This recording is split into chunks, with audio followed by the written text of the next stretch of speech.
درود پاک پڑھیں. اللہم صلی علی سیدنا کریمنا نبینا مولانا محمد وعلی آل محمد بعدد کل حسنہ و جمالہ وبارک وسلم.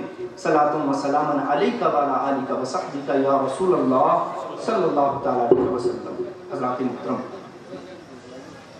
2 آیات پاک کی میں نے مختلف جگہ سے تلاوت کرنے کا شرف حاصل کیا ہے. سب سے پہلے اللہ رب العزت ارشاد فرماتا ہے قد جاءکم، بے شک تمہارے پاس آ گیا.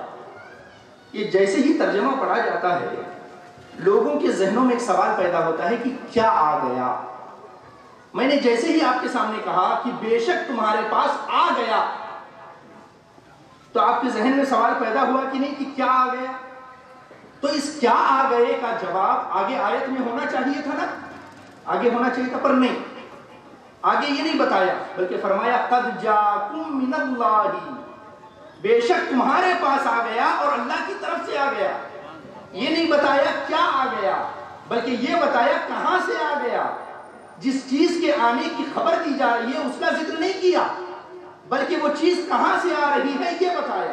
اب سوال پیدا ہوتا ہے کہ اے پروردگار، پہلے تو یہ بتاتا کیا چیز آئی ہے. ہمیں تو پتا چل گیا کوئی چیز آئی ہے، تو نے بتایا، اور یہ بھی سمجھ میں آ گیا کہ تیرے پاس سے آئی ہے اور حقیقتاً آئی ہے. لیکن مولا پہلے تو یہ بتاتا کہ کیا چیز آئی ہے، پھر ہم پوچھتے کہاں سے آئی ہے تب تو بتاتا. تو اللہ جواب دیتا ہے بندے یہی تو سمجھانا چاہتا ہوں، میں نے آنے والی چیز سے پہلے بھیجنے والے کا ذکر اس لیے کیا ہے تاکہ دنیا کو یہ پتا چل جائے کہ آنے والی چیز کسی ایسے ویسے کے پاس سے نہیں آئی ہے، آنے والی چیز کسی ایرے غیرے کے پاس سے نہیں آئی ہے، آنے والی چیز کسی مال یا بازار سے نہیں آئی ہے، آنے والی چیز کسی ملک یا سرحد سے نہیں آئی ہے، آنے والی چیز کسی ملک یا سرحد سے نہیں آئی ہے، بلکہ قد جاءکم من اللہ، آنے والی چیز خود رب کائنات کے پاس سے آ رہی ہے، آنے والی چیز خود خالق کونین کے پاس سے آ رہی ہے. تو جب لوگوں کا ذہن اس قابل ہو گیا کہ آنے والی چیز کی عظمت کو سمجھ سکے، اس کی بزرگی اور اس کی عظمت کو جان سکے، اسے قبول کر سکے، تب فرمایا قد جاءکم من اللہ نور، بے شک تمہارے پاس اللہ کی جانب سے نور آ گیا، روشنی آ گئی، پرکاش آ گیا، اجالا آ گیا، وہ کتاب مبین اور راستہ دکھانے والی کتاب آ گئی. تو آج کے اس درس کو آپ حضرات بڑے توجہ کے ساتھ سنیں اور سبق سمجھ کے سنیں، کیونکہ یاد کر کے یہاں سے جائیں، صرف سن کر کے نہ جائیں. تو دیکھیں پوری آیت پاک، فرمایا قد جاءکم من اللہ نور و کتاب مبین.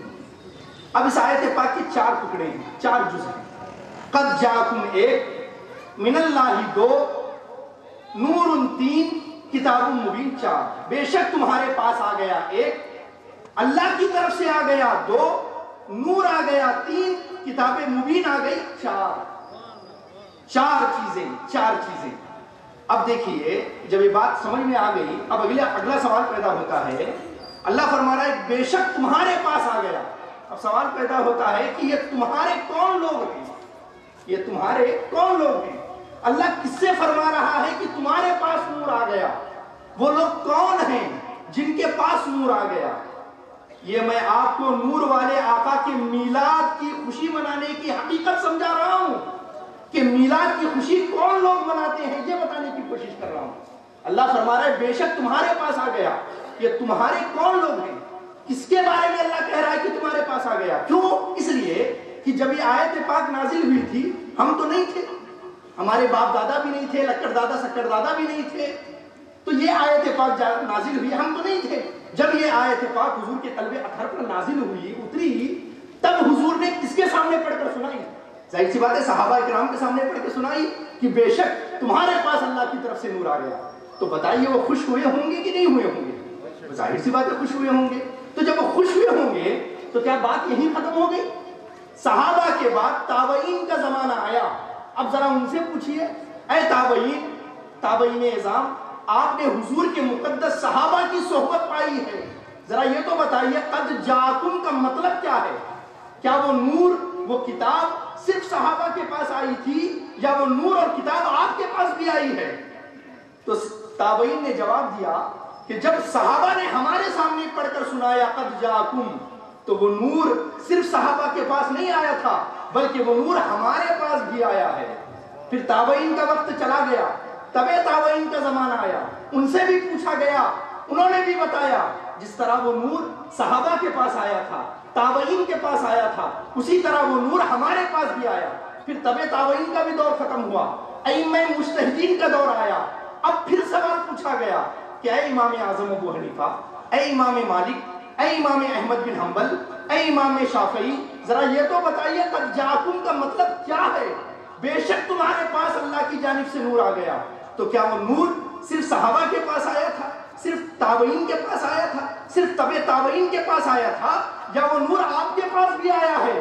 تو انہوں نے کہا کہ نہیں نہیں، جس طرح وہ نور صحابہ کے پاس آیا تھا، تابعین کے پاس آیا تھا، تبع تابعین کے پاس آیا تھا، اسی طرح وہ نور ہمارے پاس بھی آیا ہے۔ اور صرف ہمارے پاس نہیں آیا، جس کے سامنے کل قیامت تک یہ آیت پاک پڑھی جائے گی وہ نور اس کے پاس بھی آیا ہے۔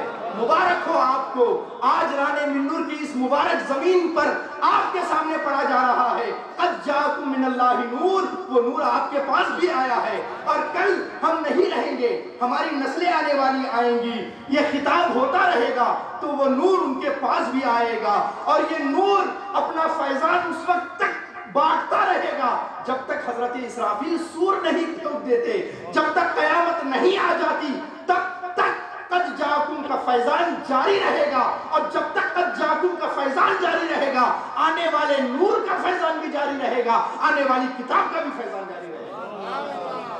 تو آپ سمجھ گئے وہ نور سب کے لیے آیا ہے، قیامت تک ہر آنے والے کے لیے آیا ہے۔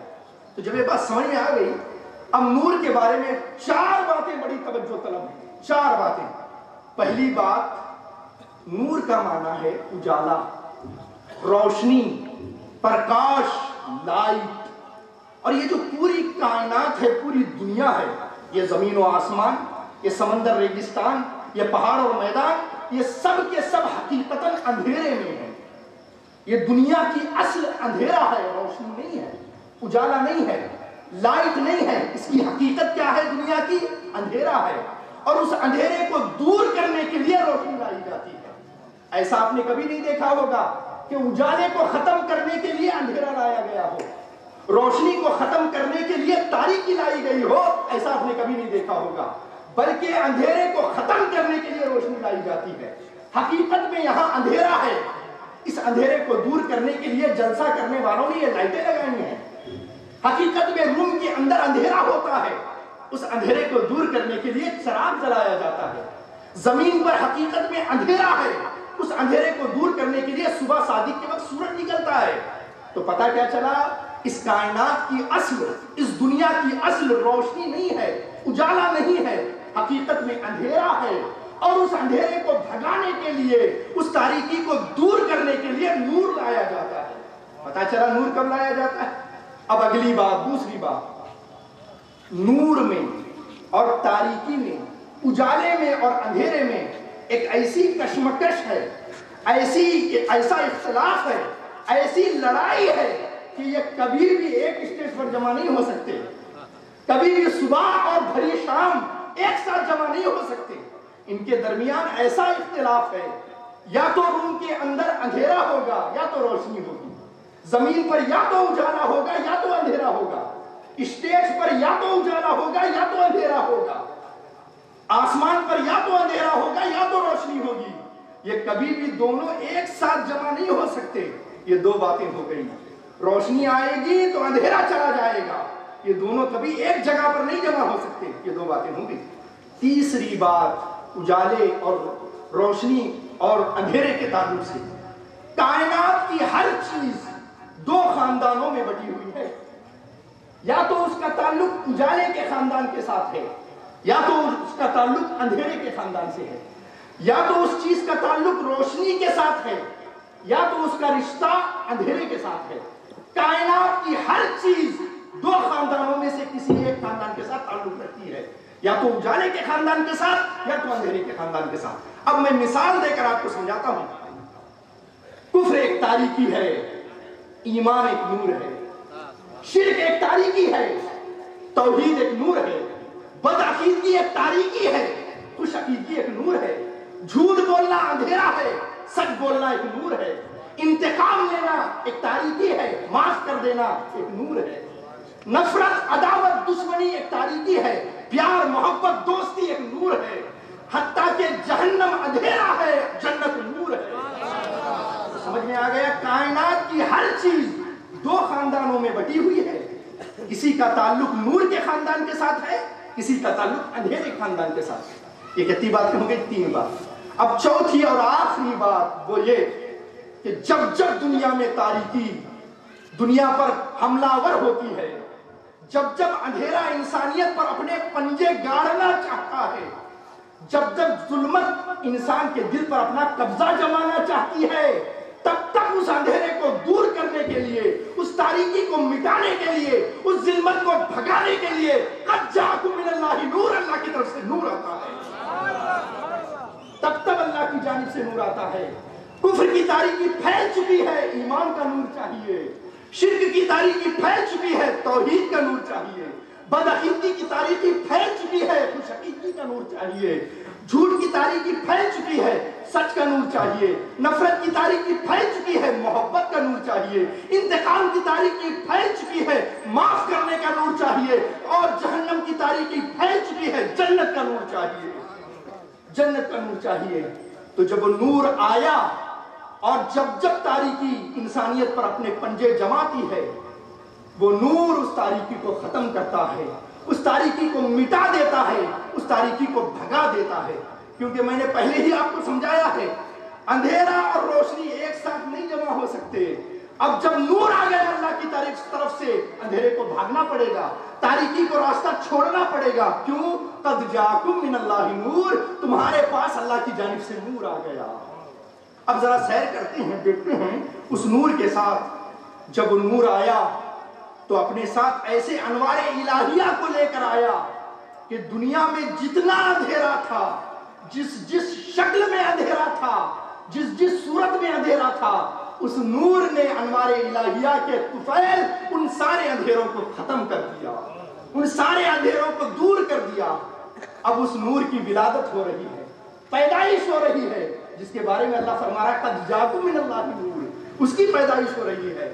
اور اس نور کی ماں، جس ماں پر ہم سب کی مائیں قربان، بی بی آمنہ سلام اللہ علیہا فرماتی ہیں، کیا فرماتی ہیں؟ سنیے، فرماتی ہیں جیسے ہی میرے بچے کی ولادت ہوئی، میں نے دیکھا میرا بچہ ہے، سجدے میں سر رکھے ہوئے ہے، اس کے چہرے پر ایک مسکراہٹ ہے، لب ہل رہے ہیں۔ ذرا غور کریے، جب بچہ پیدا ہوتا ہے تو شور مچاتا ہوا آتا ہے، چیختا چلاتا آتا ہے، اس کے چہرے پہ پریشانی کے آثار ہوتے ہیں۔ یہ کیسا بچہ ہے کہ آیا ہے تو اس کے چہرے پہ کوئی پریشانی نہیں ہے، بلکہ اس کے لب ہل رہے ہیں۔ اور ایک بات آپ کو بتا دوں، جب یہ نور آیا، اس زمانے میں نور آیا جب کفر کی تاریکی پھیل چکی تھی، شرک کی تاریکی پھیل چکی تھی، گمراہیت کا اندھیرا پھیل چکا تھا، اور کوئی رب کو جاننے والا تک نہیں تھا، کوئی رب کو سر جھکانے والا نہیں تھا۔ وہ انسان جسے اللہ رب العزت نے 18,000 مخلوقات میں سے سب سے افضل، سب سے اشرف، سب سے اعلیٰ بنایا تھا، اور اس کے سر پر وَلَقَدْ كَرَّمْنَا بنی آدم کا تاج رکھا تھا۔ اتنا عظیم انسان جس کے سامنے چاہتا سر جھکا دیتا۔ اللہ کون ہے اسے پہچان نہیں تھی، اللہ کون ہے وہ نہیں جانتا تھا۔ اب وہ نور آ رہا ہے، اس کے لب ہل رہے ہیں۔ ماں فرماتی ہیں کہ میں نے اپنے کان اس نور کے بچے کی طرف کیے تو اس میں اللہ اکبر کی صدا آ رہی تھی، گویا کہ وہ نور یہ دنیا کو بتا رہا تھا کفر کی تاریکی پھیل چکی ہے، شرک کی تاریکی پھیل چکی ہے، قد جاءکم من اللہ نور، اللہ کی جانب سے توحید کا نور لے کر نور آ گیا ہے، اللہ کی جانب سے جو شرک کو مٹانے والا ایمان کا نور لے کر نور آ گیا ہے۔ یہ ہے جب وہ نور پیدا ہوا۔ ایک بڑی پیاری حدیث پاک مجھے یاد آتی ہے، حضور صلی اللہ علیہ وسلم کا درس چل رہا ہے اور صحابہ اکرام کا ہجوم ہے، بڑے صحابہ بیٹھے ہوئے ہیں۔ حضور نے پوچھا، صحابہ ذرا یہ تو بتاؤ، یہ جو بچہ پیدا ہونے کے بعد روتا ہے، کیوں روتا ہے؟ اس کا ریزن کیا ہے بچے کے رونے کا؟ تو سارے صحابہ نے بیک آواز کہا، اللہ و رسولہ عالم، حضور اللہ اور اس کا رسول زیادہ بہتر جانتا ہے کہ بچہ کیوں روتا ہے۔ تو حضور نے فرمایا جب بچہ پیدا ہوتا ہے نا اس کے ساتھ اس کا ہمزاد شیطان بھی پیدا ہوتا ہے، اور وہ شیطان بچے کو کوچتا ہے، اسے چھیڑتا ہے، پریشان کرتا ہے، جس کی وجہ سے بچہ روتا ہے۔ اب پوچھنے والے نے بڑی ہمت کر کے پوچھا حضور جب آپ پیدا ہوئے تھے کیا آپ کے ساتھ بھی آپ کا ہمزاد پیدا ہوا تھا؟ حضور نے فرمایا ہاں میرے ساتھ بھی پیدا ہوا تھا۔ پوچھنے والے نے اور پوچھا کیا اس نے آپ کو بھی کوچیں لگائی تھی؟ کیا اس نے آپ کو بھی پریشان کیا تھا؟ حضور مسکرائے اور فرمایا وہ مجھے کیا پریشان کرتا، جیسے ہی پہلی نظر اس کی میرے چہرے پر پڑی وہ میرا کلمہ پڑھنے والا بن گیا، وہ میرا کلمہ پڑھنے لگ گیا۔ اسی لیے شاعر نے کہا دیکھنے والے کہا کرتے ہیں اللہ اللہ، یاد آتا ہے خدا دیکھ کے صورت تیری۔ شرک کی تاریکی پھیل چکی ہے، اب جاکم من اللہ نور، اللہ کی جانب سے توحید کا نور لے کر آ گیا ہے۔ اب وہ نور، توجہ سے سنیں، اب وہ نور دودھ پینے کے لیے نہیں، پرورش پانے کے لیے نہیں، بلکہ حلیمہ سعدیہ کی کٹیا کو نور کی خیرات دینے کے لیے اس کے گھر چلے جاتے ہیں۔ پرورش پانے کے لیے نہیں بلکہ نور کی خیرات دینے کے لیے ان کے گھر چلے جاتے ہیں۔ اور وہ کیسا وقت تھا؟ بڑا ناانصافی کا وقت تھا، بڑا حق تلفی کا وقت تھا۔ لوگ ایک دوسرے کے ساتھ ناانصافی کرتے تھے، لوگ ایک دوسرے کا حق مار لیا کرتے تھے، کھا جایا کرتے تھے۔ اب اس بچے کے دودھ پینے کا زمانہ ہے۔ دائی حلیمہ فرماتی ہیں میں بچے کو اپنی چھاتی سے لگاتی، وہ بچہ دودھ پی لیتا، جیسے ہی دوسری چھاتی کی طرف کرتی وہ بچہ اپنا منہ ہٹا لیتا۔ میں بڑا پریشان تھی، یہ کیسا بچہ ہے؟ اس عمر میں تو دونوں چھاتیوں کا بچوں کو دودھ پورا نہیں ہو پاتا ہے، اور یہ ہے کہ ایک چھاتی سے دودھ پیتا ہے دوسرے چھاتی کو چھوڑ دیتا ہے۔ اب وہ نور پیغام دے رہا ہے کہ لوگوں سنو، کوئی یہ نہ کہے کہ یہ تو حق اور انصاف کا اجالا لے کر آیا تھا، یہ تو بے انصافوں کو مٹانے آیا تھا، حق تلفی کرنے والوں کو سبق دینے کے لیے آیا تھا، یہ تو خود اپنے بھائی کا حق مار رہا ہے، کوئی یہ نہ کہے۔ اس لیے ایک چھاتی سے حلیمہ کا بیٹا دودھ پیے گا، دوسری چھاتی سے آمنہ کا لال دودھ پیے گا۔ کیوں؟ قد جاکم من اللہ نور، اللہ کی جانب سے حق و صداقت کا نور آ گیا ہے، اب کسی کے ساتھ ناانصافی نہیں ہوگی۔ اب وہ نور بڑا ہو گیا، تجارت کرنے کے لیے نکلا، اور حضرت خدیجہ کا مال تجارت کے لیے لے جا رہا ہے، بازار بازار، ملک ملک، گاؤں گاؤں۔ بات سمجھ میں نہیں آئی، مولا کبھی تو اس نور کو حلیمہ کی کٹیا میں بھیج رہا ہے، کبھی تو اس نور کو بازار بازار بھیج رہا ہے، آخر وجہ کیا ہے؟ تو جواب ملی نادان، کاروبار میں جھوٹ بولنا بھی تو اندھیرا ہے، پیسے زیادہ لے کر کم تول کر دینا بھی تو اندھیرا ہے، اور 2 نمبر کا مال بیچنا بھی تو اندھیرا ہے۔ اس اندھیرے کو کون دور کرے گا؟ قد جاکم من اللہ نور، بازار میں نور آ گیا ہے، آج کے بعد کاروبار میں جھوٹ نہیں چلے گا، کم تولنے کی بیماری نہیں چلے گی، 2 نمبر کا مال بیچنے کا قانون نہیں چلے گا، کیونکہ قد جاکم من اللہ نور، اللہ کی جانب سے حق و صداقت کا نور آ گیا ہے۔ بازار میں نور پھیلاتا چلا گیا۔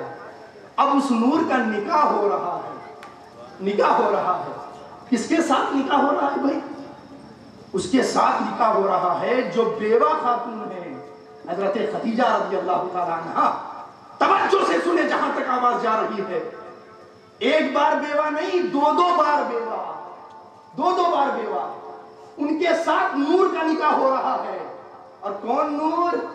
جو عرب کا امین و صادق ہے، جس کے حسن کو جمال کو دیکھ کر جبریل کو بھی کہنا پڑا آفاقا گردیدام بہرے بتا ورزیدام بسیار خوبا دیدام، پر تو یا رسول اللہ چیزیں دیگری، جس کے حسن کو دیکھ کر ابو ہریرہ پکار اٹھے، فرمایا کل قمر لیلت البدر لم ارا قبلہ ولا بعدہ مثلہ، کہا میرے آقا کا چہرہ 14ویں رات کے چاند کی طرح تھا۔